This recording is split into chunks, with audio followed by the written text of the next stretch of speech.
बाबा साहब अम्बेडकर ने हमारे रास्ते खोलेंगे तो सही रास्ते पर चल लो, वरना इस देश में इसी तरह से पैदा होते रहोगे और मरते रहोगे। फैसला आप लोगों को करना। और जिस दिन आप मेरे साथ खड़े होगे ना, जिस दिन आपने कह दिया कि हम अपने भाई के साथ, उस दिन देखना आप ये सरकारें नाक रगड़ा करेंगे आपकी चौखटों पे। इस बात को आप याद रखना।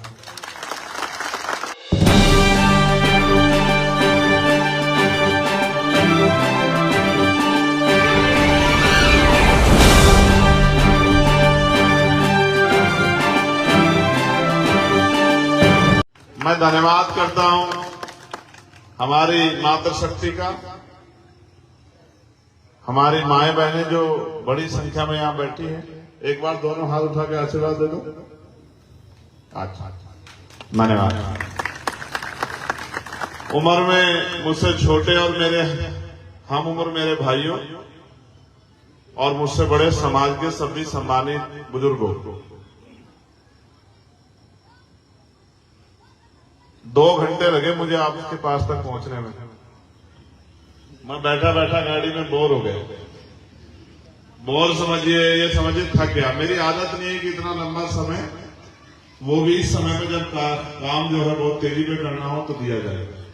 लेकिन आप जानते हैं कि अभी हमारा दल उतना सक्षम नहीं, छोटे छोटे साधन है, उन्हीं से चलना पड़ता है।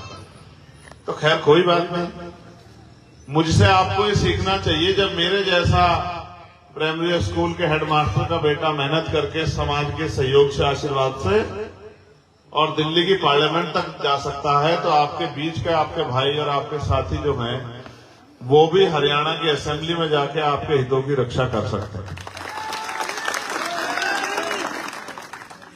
मैं जब यहां बैठा था तो मैंने कहा कि मनदीप को मैं सुनूंगा, तो मनदीप ने एक वाणी सदगुरु रविदास जी महाराज की कही थी, मैं उसको दोबारा दोहराना चाहता हूं। रविदास मानुष करी वसन्नु सुकर है तो इठाओ, एक सु स्वराज नाही दूसर मरगट गांव। सदगुरु जी ने बात 600 साल पहले कही है कि अगर सुख शांति का जीवन जीना है तो 2 ही रास्ते। जीते जी सुख शांति मिलेगी स्वराज माही अपने राज में, जब आपके पास राजकाज होगा, वरना मरने के बाद मिलेगी शमशान घाट में, कब्रिस्तान। तो जीते जी, जब सदगुरु जी ने 600 साल पहले कह दिया कि जब तक आपका राज नहीं आएगा तब तक आपको सुख शांति का जीवन नहीं मिलेगा, तो उनकी बात झूठ नहीं है। आप बताओ कि आज सुख शांति का जीवन है हमारे पास? क्या पढ़े लिखे नौजवान बेरोजगार नहीं घूम रहे? ऐसे कितने ही घर होंगे जिनके पास जमीन नहीं होगी, और मुझसे झूठ नहीं कहना चाहता, ऐसे कितने घर होंगे जिनके पास ऐसे गुरु घर जैसा घर भी नहीं होगा। मेरी बात को आप लिख के ले लो। आपके गांव में बहुत ऐसे मकान होंगे जिनके प्लस्तर भी नहीं होगा। आपके यहाँ बहुत सारे ऐसे मकान होंगे, ऐसे घर होंगे जिनके बच्चे अपने मन की इच्छाओं को पेट पे हाथ फेर के सो जाते होंगे। बहुत सारे ऐसे लोग होंगे जिनके पास पहनने के लिए अच्छे कपड़े नहीं होंगे, आपके क्षेत्र में खाने के लिए अच्छा भोजन नहीं होगा। इस देश में इस तरह की व्यवस्था होगी कि अमीरों के कुत्ते भी हमसे अच्छा भोजन खाते हैं। बीमार हो जाए तो अच्छे डॉक्टर के यहाँ जाते हैं, गाड़ियों में घूमते हैं। मैं लिख के देता हूं कि दलित, पिछड़े, कमजोर वर्गों के लोगों के पास, किसान मजदूरों के पास 70% लोगों के पास गाड़ियां नहीं होंगी।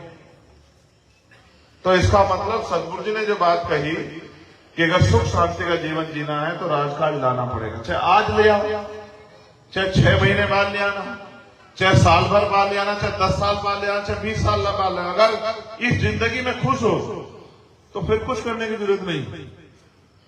फिर ये जो अवसर आपके पास इस बार आया है, ये अवसर आपके लिए एक मेले जैसा, मेले में जैसे हम लोग घूमने जाते हैं, अपनी पसंद का सामान खरीद के घर आ जाते हैं, कुछ खा पी के ताली बजा के फिर अगली बार मेले का इंतजार करते। फिर क्या तो ऐसा है?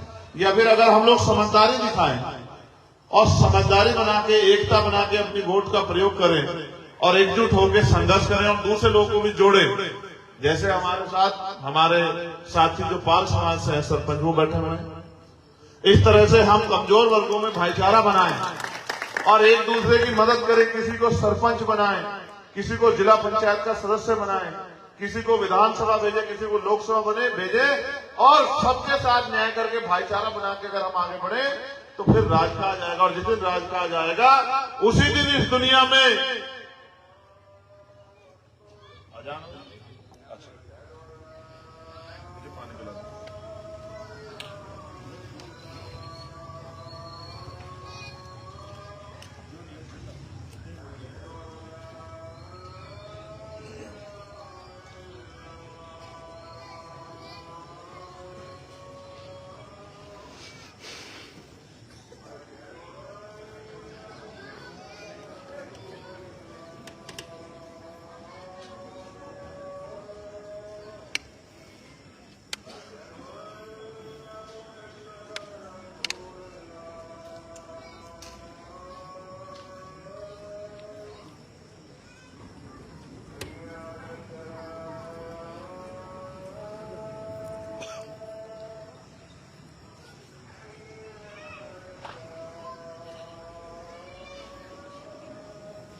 तो मैं कह रहा था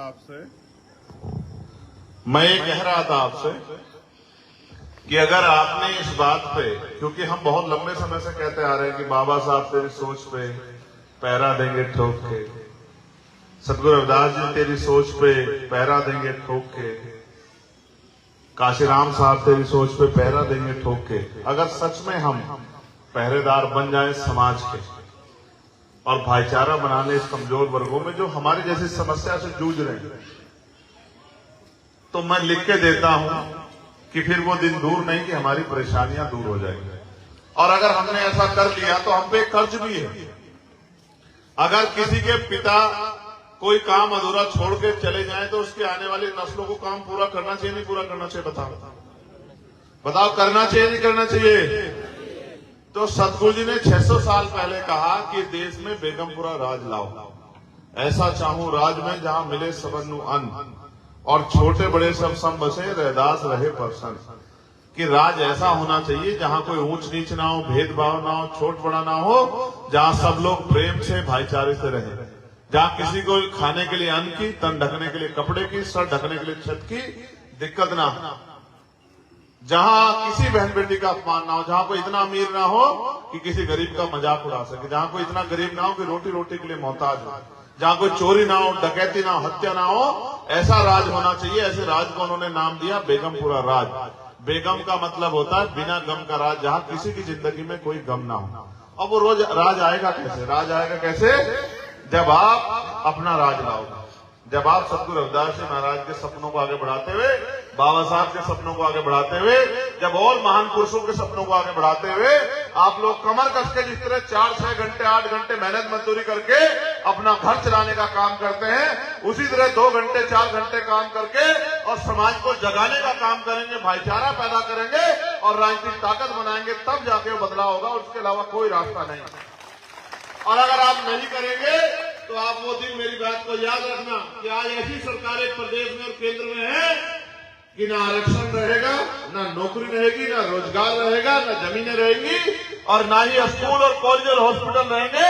गरीबों के बच्चे सड़कों पे भीख मांगते फिरेंगे। ऐसे दिन दूर नहीं है, देश में याद रखना।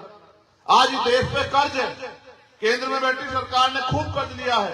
स्टेटों में बैठी सरकारों के हालात देखो आप, तमाम तरह की योजना चलती है, योजना गांव तक नहीं पहुंचती है, योजना का लाभ नहीं पहुंचता है।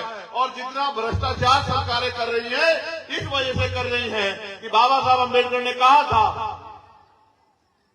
कि अगर राजनीति में हिस्सेदारी नहीं करोगे तो अगले लोग आप पे शासन करेंगे। आज पढ़ा लिखा नौजवान मेहनत मजदूरी रोजगार के लिए कई साल प्रयास कर रहा है और परेशान होके मेहनत मजदूरी करके किस तरह से अपना घर चला रहा है, लेकिन वो राजनीतिक शक्ति को नहीं समझ रहा है। अभी अजान हुई, मुझे नहीं लगता इस मंच पे कोई मुस्लिम है, लेकिन हमें सबके धर्मों का सम्मान रखना है। हमें किसी ने जोर तो नहीं दिया, किसी ने हमें दबाव थोड़ा दिया कि बंद कर दो। ये तो हमें तय करना है कि हमें किस रास्ते पे चलना है। हमें भाईचारे के रास्ते पे चलना है, हमें नफरत के रास्ते पे चलना है, लोगों की बातों में आके झगड़ों में जाना है, या हमें सब भाइयों को साथ लेके चलना है, तो हमें तय करना है। तो हमारे गुरुओं ने तो रास्ता दिखा दिया, हम नहीं तय कर पा रहे हैं। और मैं लिख कर देता हूं, जिस कौम का युवा जीते जी समाज की लड़ाई नहीं लड़ता, वो जीते जी भी मरे हुए के समान होता है। हमारे बड़ों ने तो किस तरह के दिन देखे होंगे, किस तरह का भेदभाव अपमान का सामना किया। अब तो हम नौजवान तैयार होंगे, जब मैं आपके पीछे खड़ा हूं तो या मैं आपके आगे खड़ा हूं तो आपको मिलकर इस लड़ाई को मेरे साथ लड़ना चाहिए। जब हम वोट की ताकत से अपनी तकदीर का फैसला खुद कर सकते हैं, अपने बच्चों का, अपने भविष्य का फैसला खुद कर सकते हैं, सत्ता की बागडोर अपने हाथ में ले सकते हैं, फिर किसी दूसरे के भरोसे क्यों छोड़े? क्या हम रोटी नहीं खाते? क्या हम पढ़े लिखे नहीं है? क्या हम समझदार नहीं है? क्या हम प्रदेश को नहीं चला सकते? जब हम मेहनत मजदूरी करके ये ईंटों से चल के इतने बड़े मकान, इनके लिए बंगले रहने के लिए बना सकते, क्या हम प्रदेश नहीं चला सकते? लेकिन हम अपनी शक्ति को भूले बैठे हैं, हम अपनी शक्ति को भूले बैठे, इसलिए अयोग्य लोग इस देश में शासन कर रहे हैं और उसका खामियाजा हम लोगों को भुगतना पड़ रहा है। मैं बस नौजवान शक्ति से ये कहना चाहता हूं, अब समय आ गया, उठ खड़े हो जाओ। एक तरफ आपके अधिकारों को कुचलने के लिए सरकारें प्रयास कर रही है, दूसरी तरफ आप लोग चुप्पी थाम के बैठे हो। आपकी चुप्पी उनको बल दे रही है, आपकी चुप्पी उनकी ताकत बढ़ा रही है। कहते हैं अन्याय करने वाले से अन्याय सहने वाला दोषी होता है। जब हम इस देश में बराबर का टैक्स देते हैं, हमारी संख्या भी इस देश में बहुजन समाज की 85% है, तो राजकाज में हिस्सेदारी भी हमारी बराबर की होनी चाहिए। और अगर ये नहीं होता तो इसके लिए कोई और जिम्मेदार नहीं, इसके लिए जिम्मेदार हम हैं, क्योंकि हम इस बात को नहीं समझ रहे। माए बहनों का क्या है, उनको तो जैसा आप समझा देते हो वैसे समझ जाती है। आप कह रहे इधर को चलना उधर को चली जाती है, आप कह रहे इधर को चलना इधर को चली जाती है। मैं आपसे कहना चाहता हूं और मैं अपनी माओ बहनों से भी कहना चाहता हूं, क्या आप इस गरीबी बेबसी की जिंदगी में खुश हो? बताओ। बेटे की शादी करनी पड़ती है तो जमीन बेचनी पड़ती है, कर्ज लेना पड़ता है, उसको उतारने में पूरी जिंदगी बीत जाती है। बच्चे को पढ़ाना होता है, अच्छे स्कूल में भेजना पड़ता है, बाहर भेजना पड़ता है तो कर्ज लेना पड़ता है। मुझे नहीं लगता कि गरीबों की माओ ने कभी हेलीकॉप्टर हवाई जहाज सपने में भी देखा होगा। बताओ, जितनी यहां बैठी है, बताओ जहाज में बैठ के देखा है क्या आप में से किसी ने? तो क्या ये गरीबी में पैदा होकर गरीबी में मरने के लिए है, या ये किसी भगवान ने हमारी किस्मत में लिखा है? बाबा साहब अम्बेडकर ने हमारे रास्ते खोले, क्या तो सही रास्ते पर चल लो, वरना इस देश में इसी तरह से पैदा होते रहोगे और मरते रहोगे। फैसला आप लोगों को करना। मैं तो आज आपके बीच हूं, मुझे तो यह भी नहीं पता, आप जानते हो, क्योंकि मेरी निडरता मेरी ताकत है और मेरा गला कोई पकड़ नहीं सकता, क्योंकि आप जानते हो मैं इसकी इजाजत किसी को नहीं देता हूं। मुझे तो ये भी नहीं पता कि कहां से किस गोली से मेरा स्वागत होगा, मैं जान की परवाह नहीं करता हूं। आप जानते हो मैंने अभी 4-4 गोलियां खाई, 1 साल हुआ। आप ये भी जानते हो, मैं आपको बधाई देता हूं हरियाणा के साथियों, मेरे ऊपर एक कर्ज है आपका कि जब दिल्ली में गुरु घर टूटा था तो 55 लोग थे मेरे साथ जो जेल में थे। हरियाणा के लोग बहादुरी में किससे कम नहीं, मैं इस बात को जानता हूं। बस उस बहादुरी को अपनी ताकत बना लो, और जिस तरह से आप घर चलाने के लिए 8 घंटे मेहनत करते हो, 1-2 घंटा समाज में राजनीतिक शक्ति पैदा करने के लिए, जागरूकता पैदा करने के लिए भी दो। ये काम हमारा ही, कोई और थोड़ा ही करेगा इसको, बताओ कोई और करेगा क्या हमें घर के हमारे कामों को बताता है कि बाहर से आके? जब हम अपने घर के कामों को जिम्मेदारी समझ करते तो समाज को जागरूक करना, भाईचारा पैदा करना भी हमारा काम। और पढ़ लिखने का यही फायदा है कि हम सही गलत का फैसला कर सकें। आप जानते हैं पार्लियामेंट में मुझे सुनते हो नहीं सुनते हो? बताओ, डर के बात होती है, डट के बात होती है?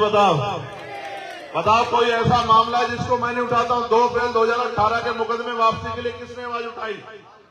आप चिंता मत करो, 6 महीने में अगर केंद्र की सरकार और स्टेटों की सरकारों को घुटने टिकवा के मुकदमे वापस नहीं कराए तो मेरा नाम चंद्रशेखर आजाद नहीं, याद रखना। अभी देखते जाओ, अभी तो मैदान में आए हम लोग, चिंता मत करो। अभी तो धीरे धीरे शक्ति बढ़ेगी, धीरे धीरे आपका भरोसा बढ़ेगा। और जिस दिन आप मेरे साथ खड़े होगे ना, जिस दिन आपने कह दिया कि हम अपने भाई के साथ, उस दिन देखना आप, ये सरकारें नाक रगड़ा करेंगे आपकी चौखटों पे। इस बात को आप याद रखना। चाहे दिल्ली में जो गुरु घर टूटा हो, जो आपके गौरव सम्मान का विषय था, उसको भी मैंने आवाज उठाई। नौजवानों के लिए रोजगार का मामला हो, अच्छे स्कूल का मामला हो, कॉलेज का मामला हो, जो दलितों पे, पिछड़ों पे, मुसलमानों पे अत्याचार हो रहे, बहन बेटे पे अत्याचार, सारी मांग उठाई मैंने। और मैं लगातार प्रयास कर रहा हूं कि मेरे जैसे लोग जो हैं असेंबली में जाए हरियाणा की, और हरियाणा की विधानसभा में इसी तरह दहाड़ दहाड़ के अपनी बात को रखें। और बताओ, तुमने पार्लियामेंट से जय भीम का नारा सुना था नहीं सुना था? बताओ। अब वो नारा तुम्हें जगाने के लिए लगाया था कि जाग जाओ जय भीम वालों, अब बस अब समय तुम्हारा आ गया। बाबा साहब ने कहा था 21वीं सदी हमारी है, तो 21वीं सदी आके कमर कस लो। अब इस देश की राजकाज की बागडोर हमें अपने हाथ में लेनी है। हमें बहुत लोगों से सावधान होकर आगे बढ़ना है, क्योंकि अगर हम किसी की बातों में आए तो हमारे हिस्से में एक कहावत है, जो अजमाए हुए को अजमाओगे तो वही मिलेगा जो मिलता आया है। जो मिलता है उसमें खुश हो गया? जोर से बताओ, खुश हो गया? तो फिर प्रयास करना पड़ेगा। प्रयास ऐसे होगा कि भाई मनदीप जी और इनके साथियों की ताकत बनो, इनके साथ खड़े रहो और इस आंदोलन को आगे बढ़ाने में मदद करो। बहुत बहुत धन्यवाद। जय भीम, जय भारत, जय गुरुदेव, धन गुरुदेव, जय मंडल, जय जोहार। और मैं अपनी माओ के लिए एक बार प्रार्थना करता हूं कि सदगुरु जी जल्दी मेरे हाथ में इतनी शक्ति दें कि मैं इनकी गरीबी बेबसी खत्म करके जो है इनको इज्जत की जिंदगी दिला सकूं। मेरा बस चलेगा, मैं हर गांव में एक हवाई जहाज खड़ा करवा दूं आपके लिए, कि दिन में 2 चक्कर घूम के आ करो, एक बार इधर जाया करो डेरा बल्ला हमारे तीरथ पे मत्था टेकने के लिए, और एक बार काशी जाया करो। जो बोले सो निर्भय, जो